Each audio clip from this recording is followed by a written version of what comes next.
অবজান মিথ্যাবাড়ির সন্তান তুমি।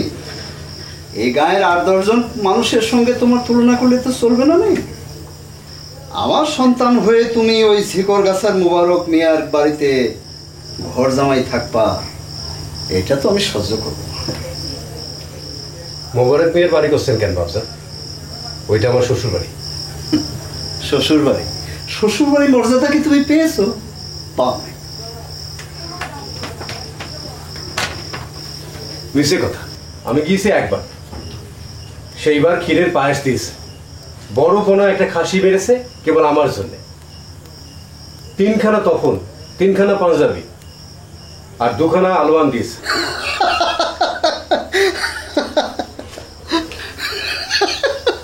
হাসছেন কেন ভাবছেন? এটা কি জামাইয়ের মর্যাদা নয়? আরে বেটা, নবীন বয়স তো তোমার, তাই মান মর্যাদার তফাৎটা তুমি ঠিক বুঝতে পারতেছো না, বুঝছো? তাই বলে ক্ষীরের পায়েস, খাসি জবে, তফন, পাঞ্জাবি, আলোয়ান এসবের কি কোনোই মূল্য নেই? বেকুব কোন হানকা। আরে বেটা, আমার বাড়ির পোশাক কুত্তাটা তো আমি রোজ রোজ দুধ আর মাংস খেলাই, তাই বলে ও কি আমি মর্যাদা করলাম? হ্যাঁ, যে শ্বশুর তার মেয়ে তোমার বাড়িতে রাখে না, তার সাথে তোমার কিসের কুটুম্বিতা কদিন? যাকে আমি সবের চেয়ে বেশি কথা কয়ে ফেলেছি, আর কব না। এদিকে তোমার মা করলো তুমি 2 দিন ধরে নাকি কিছু খাচ্ছ না, এটা কোন ধরনের ভদ্রতা কদিনই?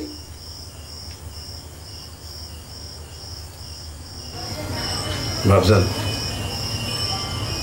আর একদিন বাদে শ্রাবণের 1 তারিখ। পুরা 1 বছর হয়ে গেল আপনার বৌমারে দেখি না। অবাধ্য হইতে চাই না, অনুমতি দেন, একবার এক দণ্ড আপনার বৌমারে দেখ, তারপর আবার চলে আসবো আপনার সিটি। শোনো, পুরুষ মানুষ তুমি, শরীরে তাকত আনো, মনেতে শক্তি আনো। যদি জয় করতে চাও তাহলে পুরোটা করবা, ওই শিখি আধুনি নিয়ে টানাটানি করবো না তো। সবুর করো। এই মোবারক মিয়া এই মিথ্যাবাড়ির উঠানে আইসে লোটায় পড়বে চরণে আমার, দেখো। মোবারক মিয়া নয়, উনি আমার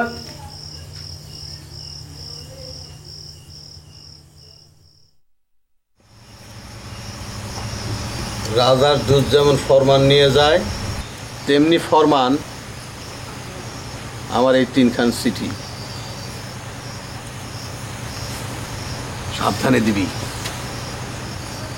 গোপনে জামাইয়ের হাতে দিবি, রাত্রেবেলায় কিন্তু দিবি, দিয়ে চলে আসবি। তা ঘুমাবো কোয়ানে? বিয়ানে এসে আমার ভিটা ঘরেতে পান্তা ভাত খেয়ে ঘুমাবি। কুটুম বাড়ি যাবো, তা ঘুমাবো না? মেয়েদের বাড়ি আমার জন্য হারাম। যা। রাজা ভাই, তোমার দুলাভাইরে কবা। মুখে কোনো কথা না, চিঠিতে যা লেখা আছে সেটাই শেষ। যা। তো যাচ্ছি। তাই মিঠা বাড়ি যদি মন্ডা মিঠাই দিয়ে যদি আপ্যায়ন করে তাহলে খাবো না? জামাইয়ের হাতে চিঠিখান দিয়ে রাতে ফিরে চলে আসবি, এর মধ্যে কোনো কথা না। খাওয়া তো দূরের কথা। নতুন কুটুম বাড়ি যাবো, হাতে দিলে খাবো না, এটা কোন ধরনের কথা? ঠিক আছে, যাচ্ছি। আসসালামু আলাইকুম। বাজান, তুমি এই কথা বললে কেন? কি কথা রে মা? ওই যে মৃদা বাড়ির আঙিনা আমাদের জন্য হারাম। সত্য কয়েছি, মৃধা আমার সাথে বড় যোদ্ধা, এই বড়াইতে ওর মাটিতে পা পড়ে না। আরে মৃধা রে, বলে তোর কখান গরু, হ্যাঁ কখান গোয়াল ঘর, আমার মেয়েরে দিয়ে মলন মারাতে চাস? আমি হলাম যোদ্ধারের সাথ, তোর মতো কিষান না। কিন্তু বাজান, ওই মৃদা বাড়ি আমার শ্বশুর বাড়ি। গেল 1 শ্রাবণে তুমি আমার ওই আঙিনায় রেখে এসেছিলে। এটা যেমন তোমার বাপের বাড়ি, তেমনি হবে শ্বশুর বাড়ি।